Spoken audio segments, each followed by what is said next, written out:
Mario once again. Today is Tuesday, August 26, 2025. And what you're viewing here is a motor that I just pulled out from an old dishwasher. Actually, it was a nice dishwasher that finally gave out, and we decided to replace it. So it's been sitting in my backyard just doing nothing. So I decided to pull out that motor.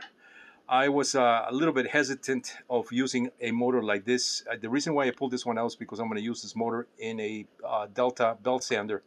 That I have two belt sanders that the motors went out. I'll show you what those belt sanders look like. So this is the belt sander that I'm going to mount that motor here, and it seems like it's going to fit here because the motors that were here, they are inductive motors. You know, they have a secondary starting coil, which is a thinner wire coil that gets the motor started. Most of the heavy duty motors, they have capacitors, you know, starting capacitors, and some kind of either a flywheel centrifugal disconnect. You know, so when the motor gets up to speed, it disconnects at a certain RPM. These use a little bit different disconnect here. I believe these use some kind of a magnetic latch. So when the motor gets up to speed, it disconnects, you know, via that magnetic latch, which is inside this box right here. So these are very nice sanders, and I didn't want to replace it with even a new one, because I really like the architecture of these sanders, and I just like everything about these sanders. I've had them for years. I had two.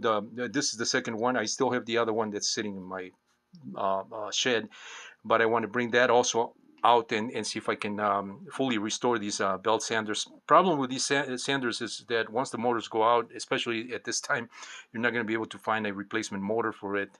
Unless you do some modifications to the case, you know, put a bigger motor, you know, with a capacitor, that type of motor, and on top of that, you know, it's going to cost you a lot more than, in some cases, than just buying a brand new belt sander.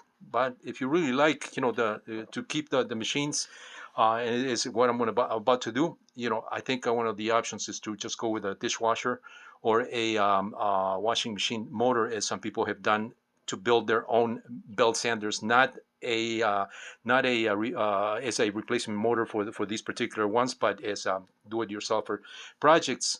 So I am about to use that motor that I just showed you a little while ago in this particular belt sander, and I think it should work just fine. And here's the motor. Once again, against my best intentions not to use these type of motors, I was trying to find something that would replace the original motor, so that it's more in line with the original setup. But I just have not been able